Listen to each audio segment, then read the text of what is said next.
देखिए, जितना आप वचन को सीखते जाएंगे, जितना आप परमेश्वर के बारे में जानते जाएंगे, जितना आप यीशु के बारे में जानेंगे, पवित्र आत्मा के बारे में जानेंगे और बाइबल आपके बारे में क्या जानती, जितना आप जानते जाएंगे, आप अपने आप को, अपने परिवार को, अपने गांव को, अपने देश को आजाद कर पाएंगे यीशु मसीह के लिए। जोर से आमीन बोलें। हालेलुया। उस सब्जेक्ट को दिखाएं। यीशुआ। देखिए इसमें क्या लिखा है, आप इसको लिख सकते हैं अपने कॉपी में। त्रिएक परमेश्वर। त्रिएक का मतलब कि वो एक है परंतु उसके काम तीन विशेष व्यक्ति के द्वारा किए जा रहे हैं। वो व्यक्ति अलग नहीं है परंतु वो त्रिएक है, मतलब कि तीनों एक हैं,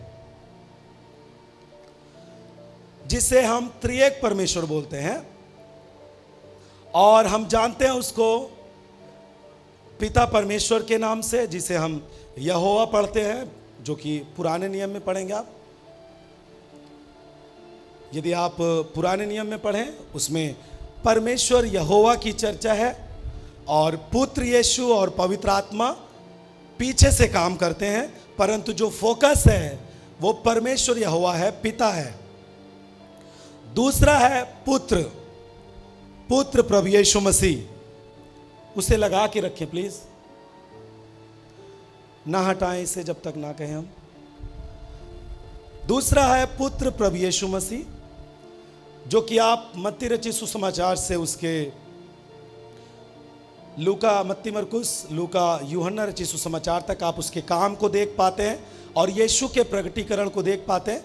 पवित्र आत्मा और पिता परमेश्वर, जिसे हम यहोवा के नाम से जानते हैं, वो छिपकर काम करते हैं परंतु यीशु को फोकस किए। और जब आप प्रेरितों के काम से पढ़ेंगे, उसमें पवित्र आत्मा का प्रगटीकरण है। यीशु और पिता यहोवा पीछे से काम करते हैं परंतु पवित्र आत्मा को फोकस किया गया। देखिए ये तीनों अलग नहीं है, आपके मन से संदेह खत्म हो, क्योंकि ये त्रिएक परमेश्वर है। त्रिएक का मतलब तीनों एक हैं। उदाहरण के लिए देखें, जैसे सूर्य होता है, सूर्य खुद एक रोशनी देने वाला है, परंतु उसके जो काम हैं आप तीन तरह से देख सकते हैं। सूर्य है, उसके बाद उसकी किरणें हैं दूसरे नंबर पे, तीसरा उस किरण के द्वारा इस जगत में उजाला होता है। सही है कि नहीं? जोर से बोलें। मैं आपको त्रिएक परमेश्वर के बारे में समझा रहा हूं। एक उदाहरण है आपके लिए। जैसे सूर्य होता है, सूर्य से किरण निकलती है दूसरे नंबर पे और उस किरणों के द्वारा इस जगत में उजाला होता है। उसी प्रकार में जो मुख्य आत्मा है वो परमेश्वर है। उसने इस जगत के उद्धार के लिए वचन को, जैसा आप यूहन्ना 1 में पढ़ेंगे कि वो ही वचन पुत्र था, और जब आप प्रेरितों के काम में जाएंगे तो वो पवित्र आत्मा के द्वारा इस जगत में अपने आप को काम करते हुए दिखा रहा है। आमीन। जैसा आप उत्पत्ति उसका 1 में पढ़ेंगे तो आप क्या देखते हैं उसमें कि परमेश्वर ने कहा, परमेश्वर का काम है कहना। और आप जब उसमें पढ़ेंगे, उसमें लिखा है कि पवित्र आत्मा मंडरा रहा था और जो परमेश्वर ने बोला वो था वचन, अर्थात यीशु। बाइबल कहती है कि पुत्र अभी प्रकट नहीं हुआ नए नियम में, वो आदि से था। पवित्र आत्मा आदि से था, इसका मतलब शुरुआत से। पिता, पुत्र, पवित्र आत्मा शुरुआत से इस जगत पे है। पवित्र आत्मा मंडरा रहा था, आप देख पाएंगे, सुन पाएंगे उसे। और परमेश्वर ने बोला और जो बोला गया वचन वो था यीशु। इसका मतलब परमेश्वर ने जब कभी भी काम किया वो अपने आप को त्रिएक रूप में प्रकट किया इस संसार के ऊपर। आमीन। जैसा आप जब मनुष्य की रचना से पहले पढ़ेंगे, उसने कुछ व्यक्तियों से बात किया है। जब उसमें पढ़ेंगे आप, आइए हमारे साथ खोलें उत्पत्ति उसका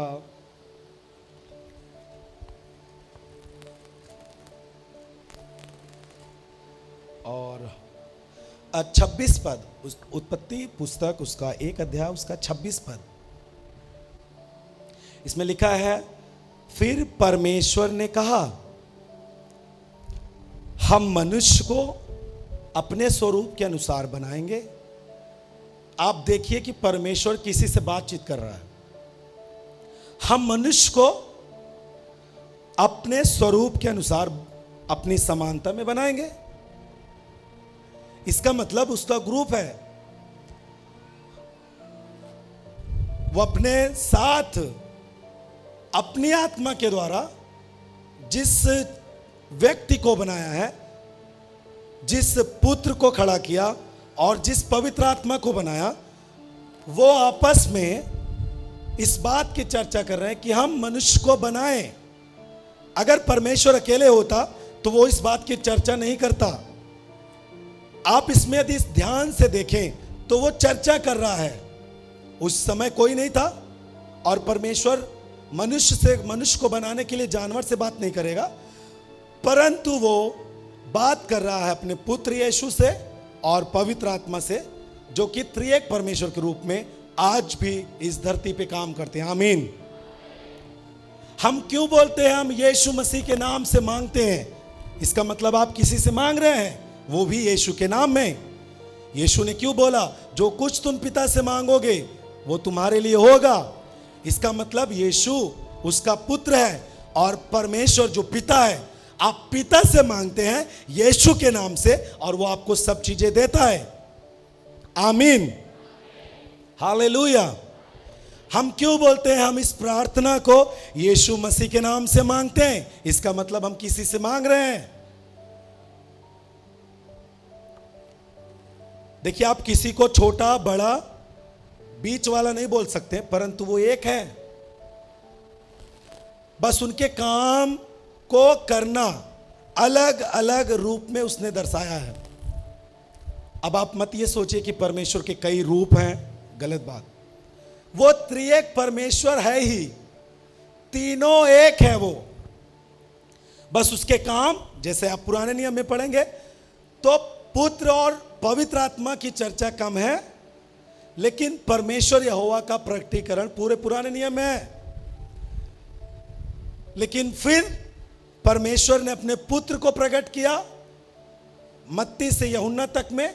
फिर वो पवित्र आत्मा और पिता यहोवा पीछे से काम कर रहे हैं, लेकिन जो प्रकटीकरण है वो यीशु का प्रकटीकरण है, उद्धारकर्ता के रूप में। यहोवा का पिता के रूप में प्रकटीकरण है और यीशु का पुत्र के रूप में प्रकटीकरण है। और जब आप प्रेरितों के काम से पढ़ेंगे, वो सहायक के रूप में प्रकटीकरण है हमारे साथ में। आमीन। समझ पा रहे हैं आप? हाथ उठा के बताइए, समझ पा रहे हैं आप?